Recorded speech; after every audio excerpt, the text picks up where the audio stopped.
Welcome back. I'm painting a graveyard golem today from Reaper Miniatures, from the Reaper Bones line.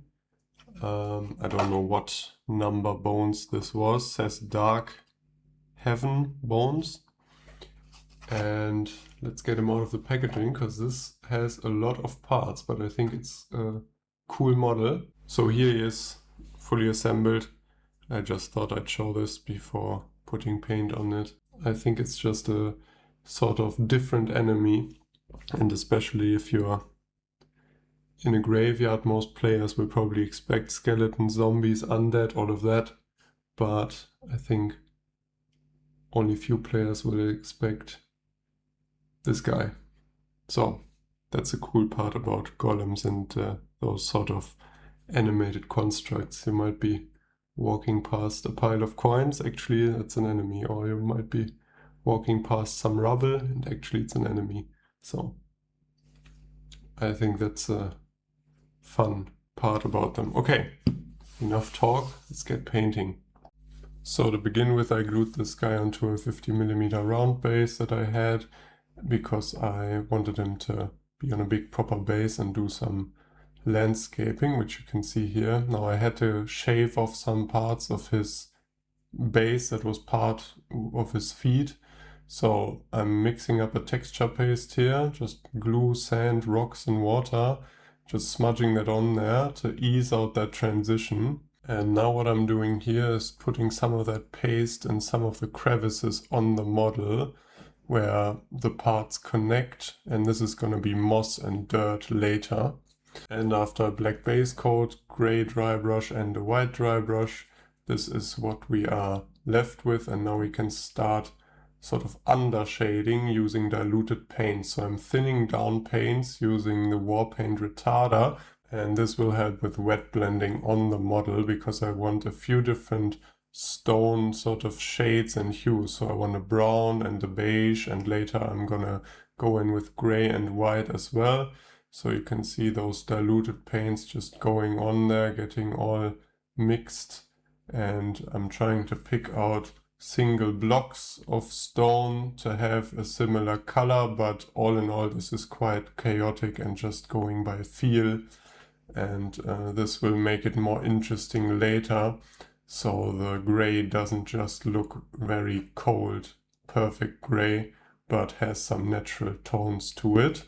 Now pay close attention to this cross. I've decided this is going to be a white sort of marble stone just to have a bit of a variety and to make it pop. And then I decided this little plate on his chest there would be marble as well, and his shoulder, and these are gonna get reworked times and times again later because I'm never happy with the marble effect, but oh well, sometimes it just takes a while. And then I do some other parts in white as well. So now going in with onyx skin to color in the dirt on the base here. Just one simple coat, and this is what that is looking like right now. Now onto some of the metal parts. I mix up burning ore and leather brown to give a rusty brown, and I smear that all over the gates on his back. I like to do the rust coat first if I want them to be really rusty, and then pick out the edges by dry brushing with the metallic later. You're gonna see that effect. I really like it, and it's very easy to do. So now both of his wings are very, very orange and rusty there. And now I'm gonna do the same for the parts I want to be bronze or copper. So just using talisman teal and smearing that on this little relief angel and also his face, because I want to make both of those parts very oxidized copper, because I think it's going to be a nice pop of color against the rest of the mini, and it's yet another sort of shiny material texture to catch your eye. So this is not just one big stone. Quite ugly looking right now. The metal is sticking out like a sore thumb, and all of the stones are quite splotchy. Now I'm just using skeleton bone to pick out those bone parts on the mini, which are skulls and rib cages here and there. And Then I'm gonna also use some more uniform gray to finish up some of those stone details, just anywhere where there's not a lot of color, where there's still a lot of black left. I swear all of this is gonna look good soon, but right now this is what we're at. Always drop the mini once, just for good luck, helps the paint settle in. I keep finding little ridges that I want more gray in, so I keep going back in there. But now one more trick for weathering. So I am using Ghillie Dew here, which is a speed paint, to put like mossy, overgrown parts into some of the recesses and also onto the base. This is one of the 2 speed paint colors I own, and this I usually only use to add moss. And this again looks quite bright and funky, but all of this is gonna get pulled together with the black wash. We're painting with a black wash in mind here. And as I see it, we've now made it through the first third of the paint job, which is the preparatory part. Now we can really reap what we sowed by putting over a wash and doing some dry brushing and making everything suddenly look pretty. So I'm slapping dark tone all over the place here. And also now I'm starting to dry brush using rough iron. And I'm not too sure this was needed because we're going to plate mail metal after this. But I don't think this hurt either. And what we're doing is the recesses should be rusty, but we want the top edges and so on to show a little metal through. So we know it's metallic, it's supposed to be a metal piece, and also the rust might have chipped off on like the points and the hard edges, and there the metal is showing through. So by dry brushing over the rust, we can achieve this very easily. And I really like this effect. And this is what those wings are looking now. And now we're going to do the same using copper on that talisman teal. And what that also does is it dulls down the copper a lot later. I'm going to go in to add a bit of shine as well. Just by dry brushing over this base coat, this really looks like the topmost parts have the oxidation rubbed off or aren't quite as oxidized. And in all the recesses we have that nice turquoise verdigris. Now there are people that like to paint everything metallic first and then add the verdigris later, but I just love this technique, and it's very easy and very satisfying, I think. And just like that, we've got a quite nicely weathered looking miniature. The metals look really oxidized and nice. The Ghillie Dew looks like moss. Just to remind you, we went from this to this with 2 dry brushes and 1 wash. This concludes that middle third of the paint job. And now on to the last third, which is detail work of increasingly optional nature. Now first, remember that marble I was talking about? Yeah, I'm going back. I don't like the way it looks. I'm covering everything up using white, very thinned down white, and then I go in with a wet brush to wipe some of the white away again, to have some of the gray show through. And I go back and forth with this, smudging around with my finger, going back in with the brush. I'm gonna do the same thing on the cross as well. I just wasn't happy with the marble effect, or I wanted to get one somehow, so now I'm using the retarder and the uniform gray to get some between tones between the white and the gray and wet blend them on the mini, adding like splotches here and there to get that sort of, marbled look. Now in with some black, trying to do little lines, which are supposed to be those black inclusions that you sometimes see. And I'm doing it on the head because in my mind that copper face is like a fancy water spout that was on a very fancy mausoleum or gravestone. So now I also use that white to do a bit of dry brushing just on the edges, but very, very lightly to give that definition back to the mini, because it is quite the gray blob at the moment. So this is the Lazy Man's Edge highlight, and now using leather brown I'm going to do some dry brushing on the base just to give the earth a bit more vibrancy. And this just helps with that. Okay, now what am I doing with the dark blue tone, you might think? Well, of course, I am putting it over the marble because I'm still not satisfied with that marble effect. So dark blue tone is actually more of a cool black. It's not very vibrant, it's quite dark and bluish gray. But I like the effect, and this is what we're at. Now, still not satisfied, I try my hand at some stippling using a bit of packing foam first with white on those marble parts, and then after that with some black as well, because I wanted to give it that sort of, yeah, stipply stone-like texture. That didn't quite work out like I wanted. I thought it was a bit too stark, especially the black dots everywhere, and the white just made it look chalky. So then I go over it with some diluted white again to pull everything together, make it look like one smooth surface again. Now I'm sort of getting behind what this is looking like. So I turn to some tufts to give the base a pop of color, and I also put those on the mini as well.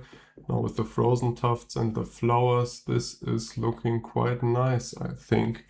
Now I'm adding in more copper to the highest parts on those metal pieces, because the green is shining through a bit and the copper is quite dull there, so I just add actual coats of the stuff onto the highest points of those little details, just to make them a bit more metallic looking, a bit more shiny. Maybe this was a little too much, because this almost looks too shiny for an old weathered statue. But there's gonna be some matte varnish over it that's gonna kill some of the shine. Now, who knows what I'm doing with the matte white? That's correct, I'm going back in on the marble. I'm just putting slightly translucent coats of matte white on the high points of the marble, sparing the recesses and the black lines I drew earlier, just to give a little more variation in the marble, and because I felt it wasn't looking smooth enough after I did the stippling. Yeah, this really is a never-ending story. So I've now decided to brighten up the headstone on his chest there as well, because I remembered I was gonna make that marble originally and then forgot. I'm using diluted down white here to not cover up all of the shading underneath, just to brighten things up, and I'm adding it in the highest places so the recesses stay gray and dark. As I said, little details. Now adding some onyx skin in the top, just to give that dirt on him a bit of a brown color. Yeah, this last third really is optional little detail work. Now I'm going back in with the dark blue wash, lining the cracks in the marble and the edges of the cross and so on, because of course I'm not satisfied with the marble parts yet. And if you thought that was it, now I'm using military shade, which is like a dulled down green olive wash, and I'm also applying that to some of the marble parts, but also all of the different cracks around the model, because I felt they had gotten a bit bright, and this military shade darkens those down, gives some definition, and also reads like moss because it has that green tint. Now I'm going in with uniform gray to do some cleanup where I had spilled some of the rust color earlier and I never fixed that.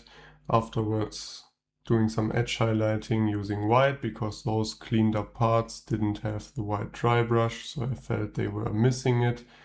And now I'm going in with some very dilute black and a tiny brush to add some little scribbles on some of the stone plates that I want to look like inscriptions of gravestones, or just maybe some text, some verses, whatever you might find on gravestones, to add even more interest to the model. And here I added a small little gold detail on one of the crosses, which I kind of wish I didn't, because you gotta call it somewhere, and this is here. And there we are with the graveyard golem fully painted. So the only things I've done off camera now is given this a matte varnish, and then I used some of the brush on gloss varnish on his cross and the white parts, but only the raised parts, not the cracks in his face, because I wanted the marble to be slightly shiny, but it's very subtle, and I didn't apply a thick coat of the gloss varnish because I didn't want it to look super shiny and new. The matte varnish has removed some of the shine from the metal parts, as expected, and I think this works out perfectly, because the topmost parts were looking a bit too new and shiny after I went over them. Yeah, all in all, I'm quite happy with how this turned out. I think if I could go back, I would maybe do something differently with this gold detail up here. I'm not too happy with that. I don't think the Mini really needed another metallic color, so could have done that differently and maybe instead focused a bit more detail work on this little gargoyle figurine or whatever that's supposed to be, because that was really just dry brushed and got the wash, and I never really went in with a small brush to add some details there. But all in all, really happy with the model and how it came out, especially with the little bits of surgery on the base. And I'll show you a picture now, which is a bit more high res and has nicer lighting. And with that, I hope you enjoyed the video, and I'll see you next time. Bye bye.